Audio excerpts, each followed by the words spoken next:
Hey guys, long time no see. I have been thinking a lot about all sorts of complex ways to run the business this last 6 weeks that I've not been making videos. I've been studying, I've been looking at all sorts of ways how you can grow a business, how you can scale, and honestly, it's been a huge freaking waste of time. That's the conclusion. Not a waste of time. I learned some things, but here's the thing. I'll tell you this right now.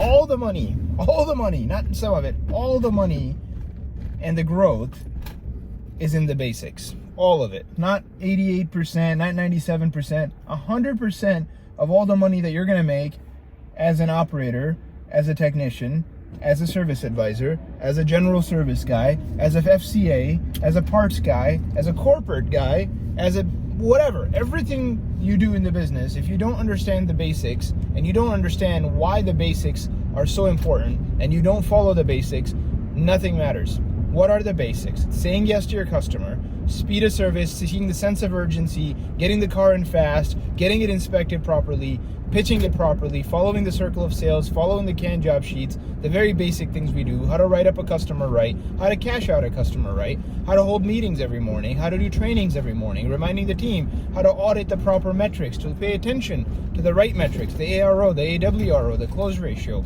GSPH, following all the things that we're supposed to do to give that customer proper and good service because you follow all the basics.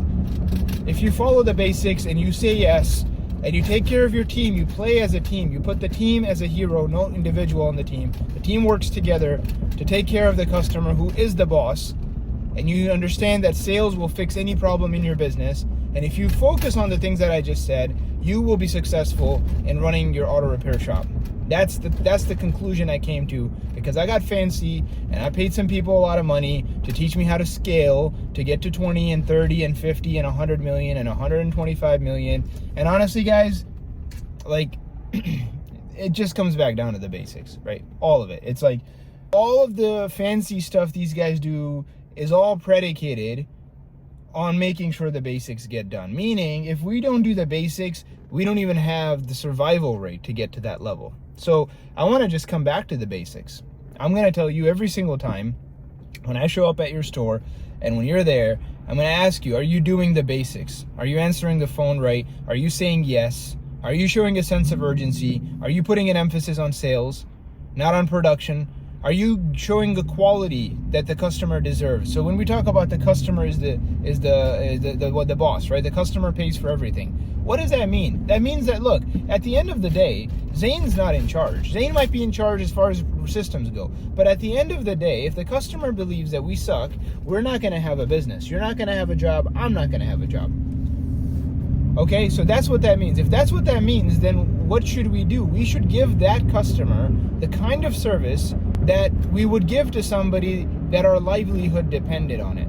That's what that means.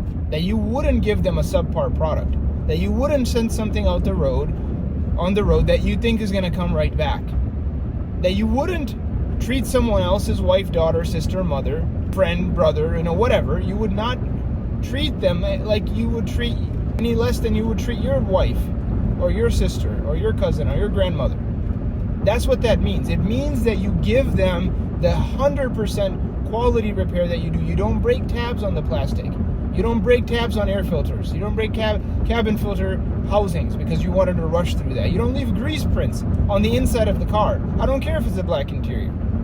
If I touch the steering after you're done with the car and if there's grease on there, you cannot tell me that you're deserving of making a lot of money.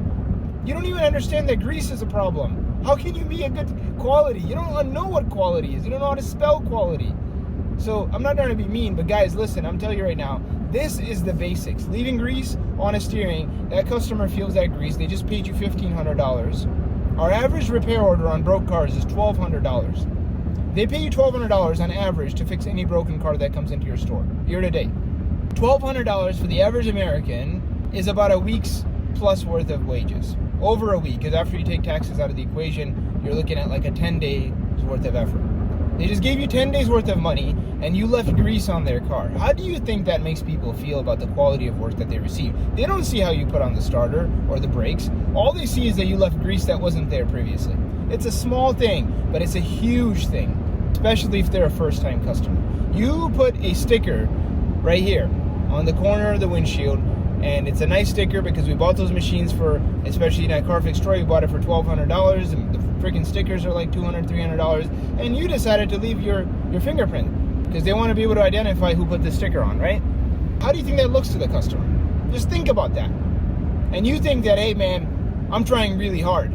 Are you trying really hard? Because if that's trying hard, brother, I don't want to know what not trying hard looks like. I'm very sorry. So that all said, guys, you have to understand something. When the customer is the hero, the customer is the boss, that means that we give that customer the level of service that we would want our beloved who is on a tight budget to receive. And another way I put it is if you had a best friend that you loved and they really helped you out, and they were in a pinch, they called you, and they just only had a limited budget, and they had to get their car fixed, would they receive the best quality of customer service? Would they receive the calls properly? Would you update them properly? Are you gonna get the best quality parts for the best prices you could while giving your customer the best price and the best cleanest quality diagnosis and QC that you possibly could? And the answer is yes, because that's your best friend. So why don't you do that for your customer? Because if you treat your customer like they're your best friend, I swear to you, you're not going to go out of business. Because why? Because they will treat you like you're their best friend 90% plus out of the times. Because that's just human nature, guys. Don't be like that one guy's mean. One guy's mean, but the other 9 are excellent. That's our customer base. We're not on 8 Mile. Our stores are in good areas, and our customers genuinely are good people. They deserve the best. They deserve us to say yes. To focus on speed. They deserve that from us. They deserve that we should focus on sales, because when you sell properly and morally and with speed and with preparation, the customer wins. They love communication.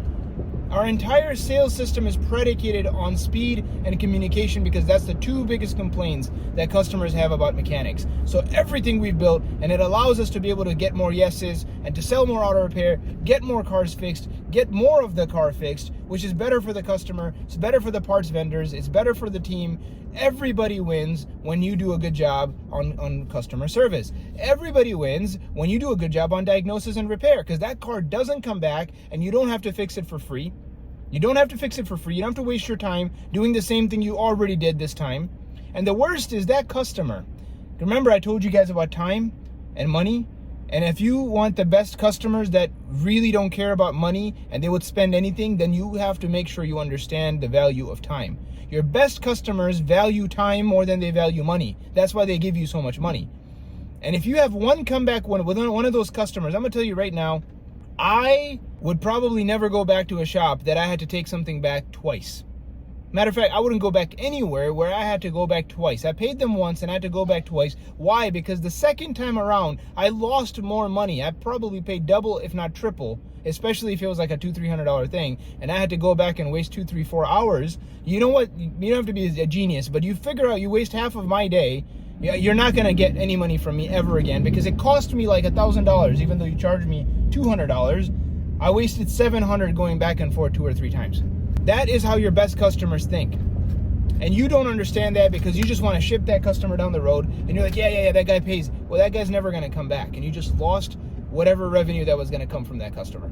Okay, guys, I don't want to keep going on a rant. You have to understand, the basics fixes all of this. 90% of all your problems will be fixed if you follow the basics, and 100% of all the money that you're going to make is going to be because of the basics. Those guys who don't understand the basics, whether it's on sales or saying yes, or on the speed of service or the quality of repair or taking care of the team, and that's a whole different subject. If you don't understand the basics on the quality aspect especially, you don't understand business, and by default, you are an anchor in our business, because you're going to slow us down when the rest of the guys try to grow. So please get on the system, learn it. I'm doing it for you, and the team is doing it for you. We're doing it for each other. Our customers deserve better. Our team deserves better. Our market deserves better. Our family deserves better. You deserve better. So let's get on with it and give the basics our due attention, because that is where your growth is. 100% of all your growth comes from training, and we don't take it as seriously as we can, but God willing, we're going to do it starting even more right now. And if anybody needs me, you guys know where to find me. Give me a call.